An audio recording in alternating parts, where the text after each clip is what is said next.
I knew something was wrong the moment I put my key in the lock and heard music playing inside my apartment. After 2 weeks away on a business trip, all I wanted was to collapse into my own bed. Instead, I found my sister sprawled on my couch, scrolling through her phone while my grandmother's antique lamps had been shoved into a corner. My name is Olive, and I'm an interior architect who spent the last 3 years turning this apartment into my sanctuary. Every paint color, every piece of furniture, every carefully curated detail represented not just my taste, but my independence. Vienna? I dropped my suitcase. What are you doing here? She barely glanced up. Oh, hey, Mom and Dad said I could move in. You're barely here anyway, always traveling for work and stuff. The room spun slightly. They said you could move in to my apartment? Yeah. She gestured around with perfectly manicured nails. I'm thinking of painting these walls pink. This beige is so boring, and that vintage furniture has to go. It's totally throwing off my Instagram aesthetic. I steadied myself against the door frame. You can't just... Don't be dramatic, Olive. Mom said you'd act like this. Vienna rolled her eyes. They already helped me move most of my stuff in. Check the spare room. I rushed to my home office, my hands shaking. The room where I did my best design work, where I kept my grandmother's old writing desk, had been transformed into a chaotic explosion of Vienna's clothes and makeup. My drafting table was buried under shopping bags. Where are my work materials? I managed to ask. Oh, those boring blueprints and stuff? Mom packed them in boxes. They're in the storage unit downstairs. I pulled out my phone and called my mother. She answered on the first ring as if waiting. Mom, why is Vienna in my apartment? Olive, don't start. Her voice took on that familiar condescending tone. Your sister needed a fresh start after her breakup, and you're never there anyway. It's selfish to keep an entire apartment to yourself when family needs help. But it's my apartment, which we helped you get, she cut in. Remember who co-signed your lease? Your father and I think it's time you learned to share. Vienna's going through a difficult time. When is she not? I muttered. I heard that. This attitude of yours, always thinking you're better than everyone. Patricia? My father's voice in the background. Let me talk to her. Nelson, I've got this handled. I ended the call and turned to find Vienna watching me with that same smug expression she'd worn since childhood, whenever she'd broken something of mine and known she'd get away with it. You should see your face right now, she giggled, so serious. Mom said you'd throw a fit, but honestly, this is good for you. You need to learn to be more flexible. I walked to my bedroom.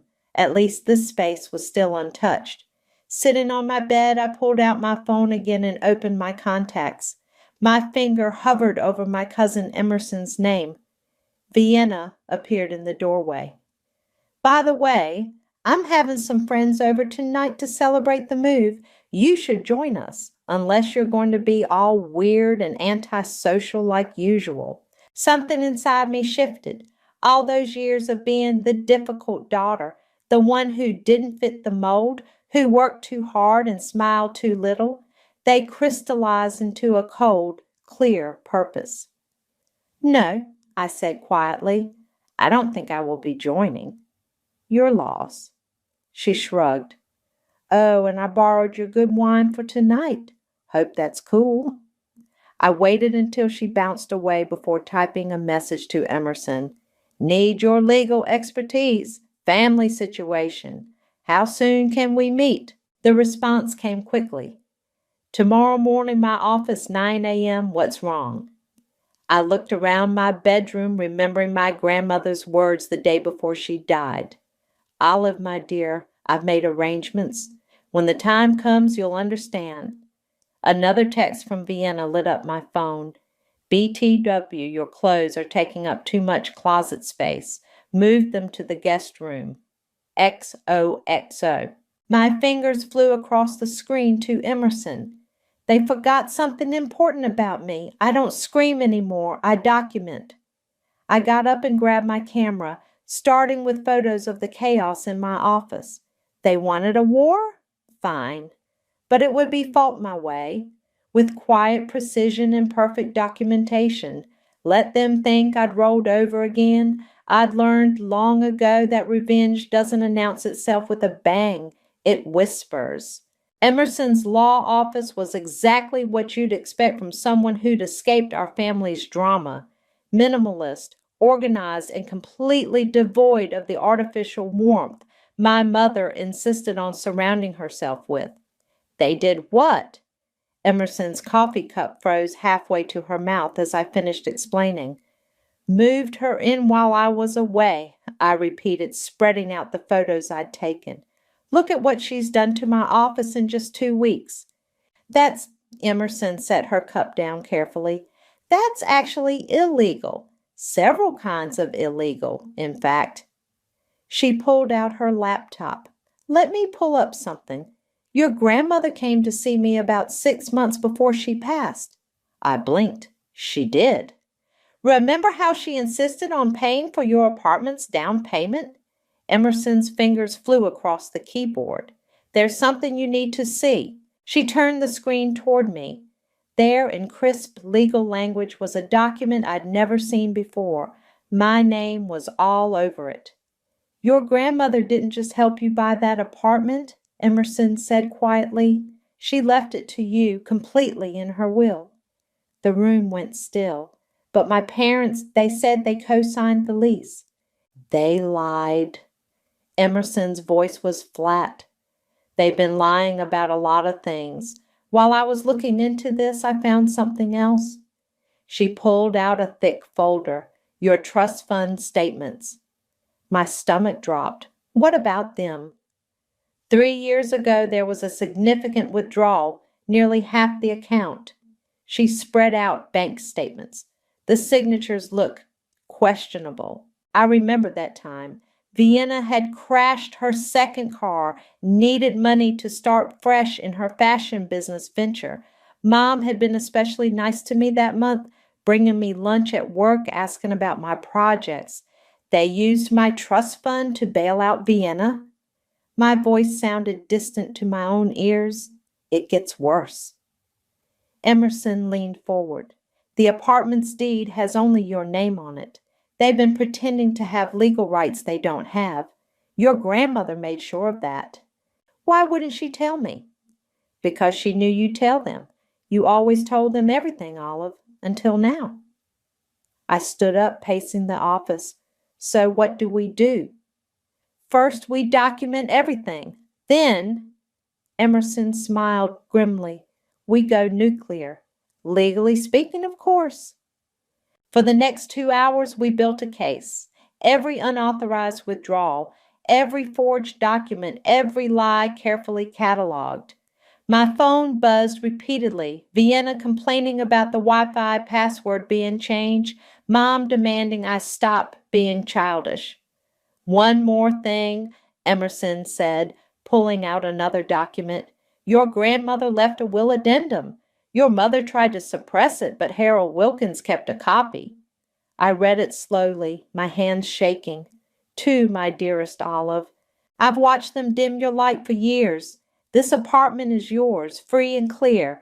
Don't let anyone tell you different. Sometimes the kindest hearts need the strongest shields. Love, Grandma. She knew, I whispered. She knew they'd try something like this. Your grandmother was nobody's fool. Emerson started preparing legal documents. Now we have options. We can go straight to eviction, or we can... My phone rang. Mom again. I answered on speaker. Olive, Vienna says you changed the Wi-Fi password. This is childish behavior. Mom, I interrupted calmly, I need you to listen carefully. I'm at my lawyer's office. Silence. We found some interesting documents about the apartment, about my trust fund. Whatever that cousin of yours is telling you, goodbye, Mom. I hung up. Well, Emerson said, that should give them something to think about. Ready for phase 2? I nodded, picking up my grandmother's letter again. No yelling, no splashing. I want them to drown in silence. That's poetic. and slightly terrifying. Emerson started printing documents. I'll have these ready by morning. Eviction notice, cease and desist, everything. My phone lit up with texts from Vienna. Mom's crying because of you? Why are you being such a bitch? I already told everyone this is my new place. I turned off my phone and looked at Emerson. How long will all this take? To completely resolve, a few weeks. But to start?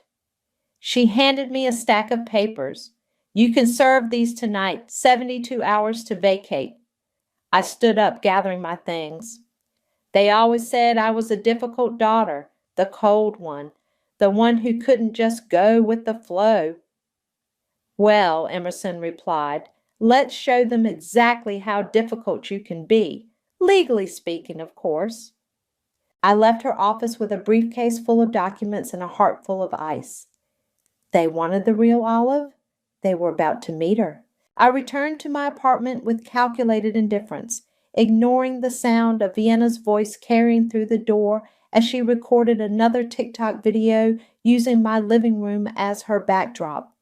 I took photos of everything: the scratches on my hardwood floors from her moving furniture, the nail holes in my carefully painted walls, the wine stains on my grandmother's Persian rug. Oh my God, you're being so creepy right now, Vienna said, lowering her phone. Why are you taking pictures? Just documenting the changes you've made. I kept my voice neutral. Love what you've done with the place. She preened, missing my sarcasm entirely. Right? I'm thinking of painting this wall hot pink. It'll look amazing for my lifestyle content. Interesting choice. I snapped another photo. And the antique mirror? That old thing, I sold it online. It didn't match my aesthetic. My grandmother's mirror. I added that to my mental tally and took out my phone, typing a quick message to Emerson. Hey, Vienna called out. Since you're being weird anyway, can you Venmo me for the cleaning service? They're coming tomorrow to replace all these dusty old rugs. I looked up slowly. You hired cleaners? Yeah, Mom said to just send you the bill. It's only like $2,000. My phone buzzed. A text from Dad. Can we talk? Coffee at Marcel's? I studied the message. Dad had always been the quiet enabler, the one who watched from the sidelines as Mom and Vienna ran their schemes. But something in his message felt different. Sure, I texted back. 30 minutes. Marcel's was our old spot, where he used to take me for hot chocolate after my piano recitals, before Vienna decided she wanted to be a musician and suddenly my lessons weren't important anymore. Dad was already there when I arrived, looking older than I remembered. Olive, he said softly, standing to pull out my chair. Thank you for coming. You wanted to talk? I kept my voice level. He wrapped his hands around his coffee cup. Your mother. She doesn't know I'm here. And? The trust fund, he said quietly. I knew about it. I signed the papers. I sat very still, letting his confession hang in the air. She said it was temporary, he continued, that we'd pay it back before you ever knew, but then Vienna needed more help, and you chose her. Again? He flinched. It wasn't like that. Then what was it like, Dad? Explain it to me. Your mother, when she gets an idea in her head. He trailed off, staring into his coffee. I should have protected you more. Yes, I said simply. You should have. Can we fix this? He looked up, hopeful. Maybe we can work something out. Keep it in the family. The family? I pulled out my phone and showed him the photos. The family that moved someone into my home without permission. The family that sold my grandmother's mirror. That family. Vienna did what? His face paled. The mirror from your grandmother's estate? Sold it for her aesthetic. I put my phone away. Did you know the apartment is mine? Legally? Grandmother left it to me in her will. He closed his eyes. Patricia said she'd handled the will, that everything was split equally. More lies. I stood up. You know what hurts the most, Dad? Not that Mom plays favorites, not that Vienna takes whatever she wants. It's that you saw it all and did nothing. Olive, please. I have something for Vienna, I said, pulling out an envelope. Since you're here, you can watch me deliver it. We walked back to the apartment in silence. Vienna was still recording videos, now wearing one of my designer blazers. Is that my clothes? I asked quietly. Oh, please. She rolled her eyes. Like you ever wear the good stuff. I'm actually doing them justice. I handed her the envelope. Here, you have 72 hours. What's this? She tore it open, her expression changing as she read. An eviction notice? Are you insane? 3 days, I repeated. Everything out, including my clothes, my furniture, and anything else you've borrowed. Daddy! She turned to our father, who stood silently by the door. Tell her she can't do this.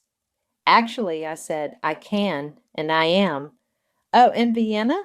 That cleaning service you hired? Cancel it. You're not authorized to make changes to my property. Your property? She laughed shrilly. Mom and Dad have no legal right to this apartment, never did. I turned to leave, then paused. In Vienna? That blazer you're wearing? It's worth more than your entire social media career. I want it dry cleaned and returned tomorrow. I walked out, leaving them both standing there. My phone was already buzzing with Mom's incoming call, but I didn't answer. Let them panic. Let them scramble. I had all the time in the world. The explosion came exactly as I'd predicted. Less than 12 hours after serving the eviction notice, my mother burst into the apartment with Harold Wilkins, our family lawyer, trailing behind her like an apologetic shadow. This ends now, Mom announced, brandishing papers. I brought Harold to sort out this ridiculous situation. Vienna stood behind her, eyes red and puffy from what I assumed was a night of strategic crying. I remained seated at my grandmother's writing desk, the only piece of furniture they hadn't dared to move. Harold, I nodded politely. I assume you brought the documents my mother requested? He cleared his throat, looking uncomfortable. Yes, well, about that. Show her, Mom interrupted. Show her the lease agreement we co-signed. I opened my laptop. Before you do that, I have something you might want to see. I turned the screen, displaying the property deed with my name on it. And this. Another click revealed my grandmother's notarized will, and especially this. The final document, the suppressed addendum. Harold's face went ash white. You knew about this, Mom accused him. You knew and you didn't tell us? Patricia, he said quietly, I tried to tell you multiple times. The property was legally transferred to Olive before your mother passed. There was nothing to contest. Vienna stepped forward. But that's not fair. She doesn't even use it properly. You need? I stood up slowly. Let's talk about needs, Vienna. Let's talk about my trust fund. Mom's face tightened. That's different. That was a family emergency. Taking half my inheritance without my knowledge or consent was an emergency? Your sister needed... No, I cut her off. What Vienna needed was consequences. What she got was enablers. How dare you? Mom stepped closer, finger raised. After everything we've done for you? Everything you've done to me, I corrected. The gaslighting, the manipulation, the theft. Theft? She laughed hysterically. We're your parents. Which makes it worse. I turned to Harold. You have something to say? He nodded, pulling out a document. I need to formally disclose. I was pressured to withhold information about the will. I've already submitted my statement to the Bar Association. You're betraying us too? Mom's voice rose to a shriek. No, Patricia, I'm finally doing my job properly. He turned to me. The apartment is legally yours. Always has been. And about the trust fund, We can discuss that with the forensic accountant, I said calmly. Vienna burst into tears. You're ruining everything. I just needed a fresh start. You've had dozens of fresh starts, I replied. This time you're getting a hard stop. 72 hours, remember? Clock's ticking. Patricia, Harold interjected, I strongly advise you to comply with the eviction notice. Given the circumstances, given what circumstances? A new voice asked. We all turned to see Eric, my ex-boyfriend, standing in the doorway. Vienna's face went from red to white in an instant. Eric? I hadn't seen him in 2 years. What are you doing here? I heard. He started, then saw Vienna. Something passed between them, a look that made my stomach turn. Oh, I said softly, I see.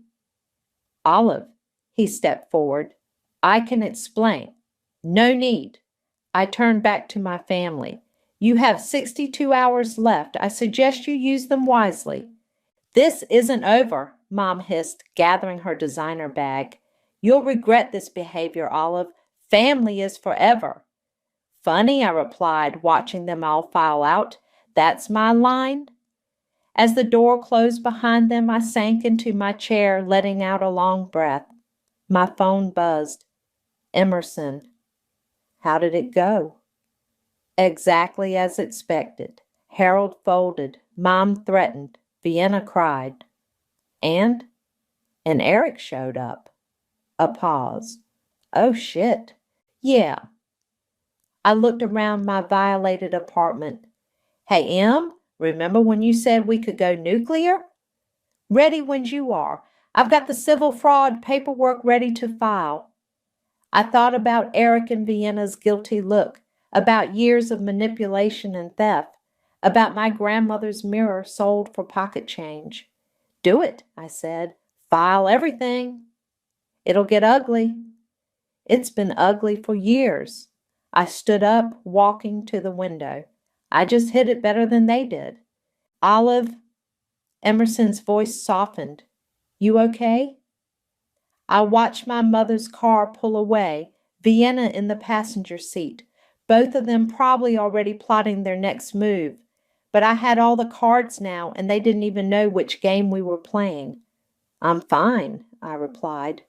Just thinking about what color to paint the walls after they're gone.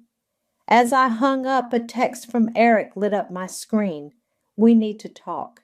There's something you should know. I deleted it without replying. Whatever he had to say could wait. Right now, I had an apartment to reclaim and a family to dismantle. Let them think they still had moves left to make. The game was already over. They just didn't know it yet. Eric was waiting outside my building the next morning, looking exactly like he had 2 years ago when I'd ended things. Rumpled blazer, anxious hands, guilty eyes. 5 minutes, I said, checking my watch. That's all you get. I should have told you about Vienna. He fell into step beside me as I walked toward the coffee shop. It happened after we broke up. Did it? I kept walking, because the timeline I'm piecing together suggests otherwise. He stopped short. What do you mean? Vienna's old phone. I turned to face him. The one she left logged into my laptop last night. Interesting text history. His face fell. Olive. You were seeing her while we were together. She told you things about me, private things I'd shared with you in confidence. She said you didn't care about me, he blurted, that you were just using me as a placeholder while you focused on your career. I laughed, the sound sharp in the morning air. And you believed her? The sister who once told our entire family I cheated on my SATs because I scored higher than she did? I was stupid. He reached for my arm. I stepped back. Yes, you were. But that's not why you're here, is it? Vienna asked you to talk to me. His silence was answer enough. Let me guess. She wants more time to move out. Maybe suggested you could convince me to let her stay. She's changed, he tried. She's not the same person. You're right about that. She's worse. I checked my watch again. 2 minutes left. Your mother is devastated. He switched tactics. They're your family, Olive. You can't just cut them off. Watch me. I pulled out my phone, showing him the text Vienna had sent him 2 years ago. Don't worry, baby, I'll make sure Olive never finds out. She's so caught up in her work she probably won't even notice you're gone. He paled. How did you? I'm an architect, Eric. I build things. But first, I make sure the foundation is solid. I put my phone away. Time's up. Wait, he called after me. There's more you should know. I kept walking, pulling out my phone to call Emerson. Ready to move forward? She answered. Do it. All of it. The civil fraud charges are already filed. Want me to proceed with the restraining order against Vienna? I thought about the hundreds of texts she'd sent overnight, ranging from threats to tearful apologies. Yes, and Mom, too. That's going to cause chaos at the country club, Emerson said with grim satisfaction. Perfect timing, then. Isn't today her regular lunch with the board members? You're evil. I love it. Emerson paused. The process server is ready. Want me to make it extra public? I remembered every holiday where I was seated at the kids' table while Vienna held court with the adults. Every achievement of mine that was minimized while her failures were rebranded as brave attempts. Make it spectacular. 2 hours later, my phone exploded with notifications. Videos were already circulating of my mother being served legal papers in the middle of the country club dining room, right as she was giving her monthly social committee presentation. Vienna's frantic text started immediately. How could you do this to Mom? Everyone is talking about us. You've ruined everything. I blocked her number. Dad called next. I let it go to voicemail. Olive, please. Your mother is hysterical. We can work this out privately as a family. Call me back. Delete. Emerson sent me a video clip someone had posted. Mom, in her perfectly pressed designer suit, face contorting as she read the papers, the whispers of her social circle spreading like wildfire, her carefully curated image crumbling in real time. How does it feel? I texted back. Like watching karma in action, Emerson replied. But heads up, Vienna's posting about you on social media, playing victim hard. I checked Instagram. Sure enough, there was Vienna, tears perfectly staged, talking about toxic family members and healing journeys. Let her, I typed. The court documents will tell the real story. My phone lit up with an unknown number. Eric again. Stop calling, I answered. Whatever Vienna's offering you, it's not worth it. It's not that, he said quickly. She told me what they did with your trust fund. All of it, not just half. I sat down slowly. What? There's nothing left, Olive. They took everything. Vienna used it to invest in some crypto scheme last year. Lost it all. I ended the call and dialed Emerson. Get me everything, I said when she answered. Every bank record, every transaction. I don't care what it takes. Already on it, she replied. And Olive, this isn't just fraud anymore. This is grand theft. I looked out my office window watching the city buzz below. Good. Let's show them exactly what that means. The Holmes family implosion happened in stages, like a controlled demolition. First came the social media warfare, Vienna's tearful Instagram lives versus the leaked bank statements showing exactly where my trust fund had gone. Then came the family text chains, splitting into factions as relatives chose sides. I was in Emerson's office reviewing documents when Mom's sister, Aunt Rachel, called. Is it true? She demanded. About the crypto investments? Every penny, I replied. Want to see the receipts? Your mother's telling everyone you're having a mental breakdown, she said, that you're jealous of Vienna's success. I laughed. What success? Her failed fashion blog?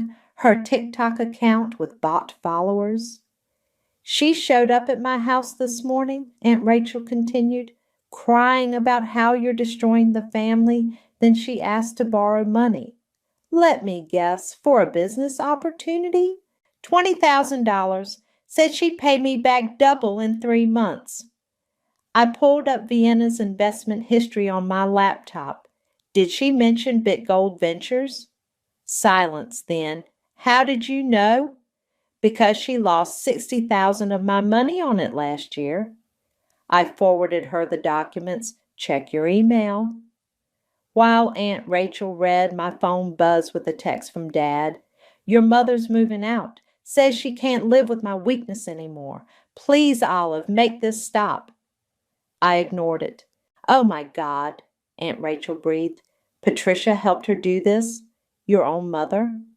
Still think I'm having a breakdown? I'm calling everyone, she said. The whole family needs to know. I ended the call as Emerson walked in with fresh coffee and a thick folder. Harold Wilkins came through, she announced. Turns out he kept copies of everything, including this. She handed me a document. It was a letter from my grandmother to Harold, dated 1 week before she died. Patricia will try to take everything from Olive. She always has. Make sure my granddaughter's protected. The apartment is her fortress. They must never get their hands on it. Your grandmother was playing chess while they were playing checkers, Emerson said softly. My phone rang again. Vienna. What? I answered. I'm sorry. She was crying, but it sounded different this time. Real. I messed up, okay? I know I messed up. Please, can we talk? Face to face? No. Olive, please. Mom's gone crazy. She's saying it's all my fault, that I ruined everything. Dad won't even look at me. I have nowhere to go. You have 24 hours left to get your things out of my apartment, I replied. Use them wisely. I'll tell you everything, she begged. About Eric, about the money, about all of it. Just please don't do this. Too late. I hung up as Emerson's assistant rushed in. You need to see this, she said, turning on the office TV. There was Mom, ambushed by local news cameras outside her country club. The headline scrolled, Prominent Socialite Accused of Family Fund Misappropriation. Patricia, what do you say to allegations that you helped steal your daughter's inheritance? This is a private family matter, she snapped, trying to shield her face with her designer bag. Sources say the amount exceeds $500,000. Any comment? Mom's face contorted. My daughter is disturbed. She's always been jealous of her sister's natural talents. We have documents showing systematic theft over 3 years, the reporter pressed, including forged signatures and fraudulent investments. The camera caught Mom's expression shifting from defensive to panicked. Harold, she screamed off camera, do something. But Harold stepped into frame, looking directly at the camera. As the family's former legal counsel, I can confirm that all documents in question are authentic. Mom's screech of rage was cut off as Emerson muted the TV. Well, she said, that should make tomorrow's court hearing interesting. My phone lit up with a final text from Vienna. I'm leaving the keys under the mat. Everything's out. I really am sorry. Not that it matters now. I showed Emerson. Think she means it? Does it matter? No, I replied, standing up. I suppose it doesn't. I gathered my things, ready to reclaim my apartment, but Emerson caught my arm. Wait, she said. There's one more thing you should see. She handed me a USB drive. Security footage from your building's lobby from 6 months ago. You might want to watch who helped Vienna move in while you were away. I stared at the drive, suddenly understanding. Dad. Still want to answer his texts? I pocketed the drive without a word. Let him keep texting. Let Mom keep screaming at reporters. Let Vienna keep apologizing. I was done listening to any of them. The courthouse hallway buzzed with whispers as I walked in, Emerson at my side. Mom sat with her lawyer, her usually perfect makeup slightly smeared, while Vienna huddled in a corner with Dad. They all watched me pass without saying a word. "Remember," Emerson murmured, "let me do the talking." The judge, a stern-faced woman in her 60s, reviewed our documents with methodical precision. Mom's new lawyer, an expensive-looking man in a tailored suit, tried to argue for more time. "Your Honor, this is a family matter that could be resolved privately." "Counsel," the judge interrupted, "I'm looking at bank statements showing systematic theft of over $500,000. This stopped being a family matter the moment fraud occurred." Mom stood up suddenly. "I am her mother. Everything I did was to help my daughters." "Mrs. Holmes, sit down," the judge ordered, "or I'll have you removed." I kept my eyes forward as Mom sank back into her seat, sniffling dramatically. "The evidence is clear," the judge continued. "The apartment belongs solely to Olive. The trust fund was illegally accessed, and these investment documents—" She held up Vienna's crypto paperwork. "This is textbook fraud." Vienna burst into tears. Dad tried to comfort her, but she shrugged him off. "Your Honor?" Mom's lawyer tried again. "My client is willing to work out a payment plan." "With what money?" Emerson stood. "Their assets are already frozen. Mrs. Holmes has been using credit cards to maintain appearances, and Miss Vienna Holmes hasn't held a job in 3 years. The judge nodded. "I'm granting the immediate return of property, full restitution of funds where possible, and—" She paused, reviewing another document.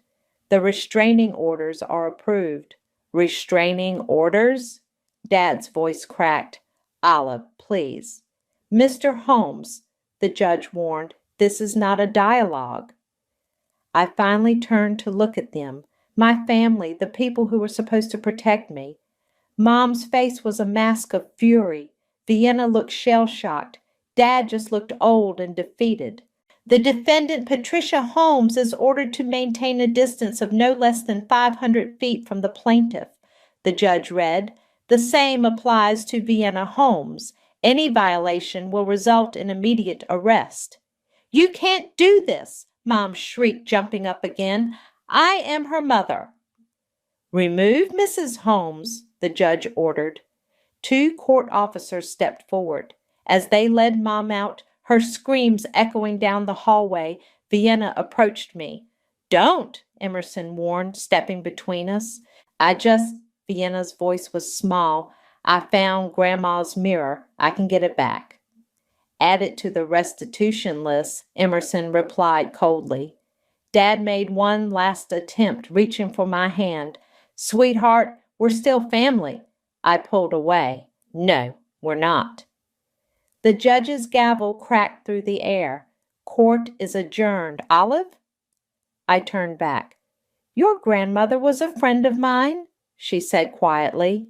"She'd be proud of you today." Outside the courthouse, reporters waited with cameras. Mom was already giving her version to anyone who'd listen, mascara running down her face. "They've turned my daughter against me," she wailed. "After everything I sacrificed." "Mrs. Holmes," a reporter called out, "what about the forged signatures, the unauthorized investments?" "And the apartment deed," another added. "Why pretend to have legal rights you didn't possess?" I walked past them all, head high, saying nothing. Let Mom spin her stories. The court records would speak for themselves. Emerson caught up with me at the car. "Vienna's posting on Instagram again, playing victim, saying she's learning and growing from this experience." Of course she is. I checked my phone. Dozens of messages from flying monkeys, family friends, distant relatives, all taking sides. I deleted them all. "Dad's still trying to call," Emerson noted. "Let him." I started the car. He had 29 years to make the right choice. He made the wrong one every time. Where to now?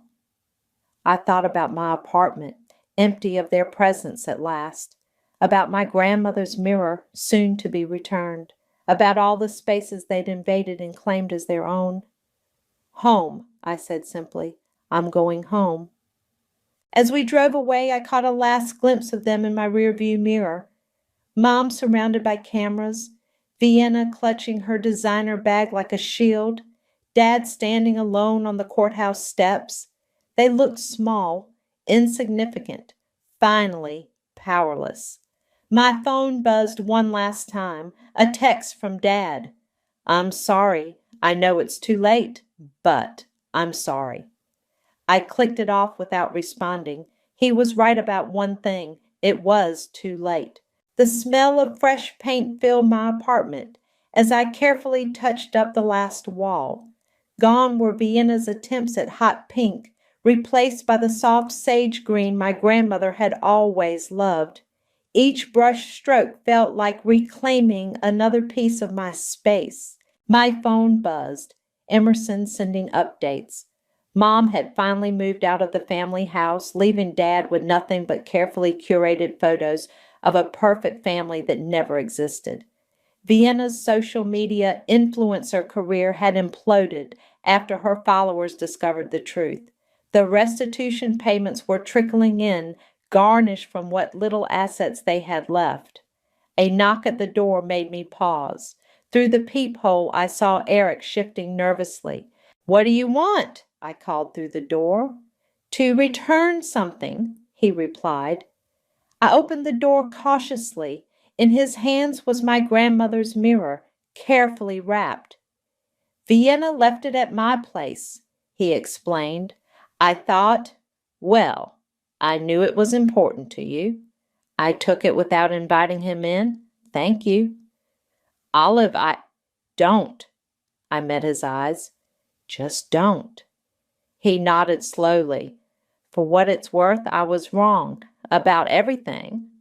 Yes, I agreed.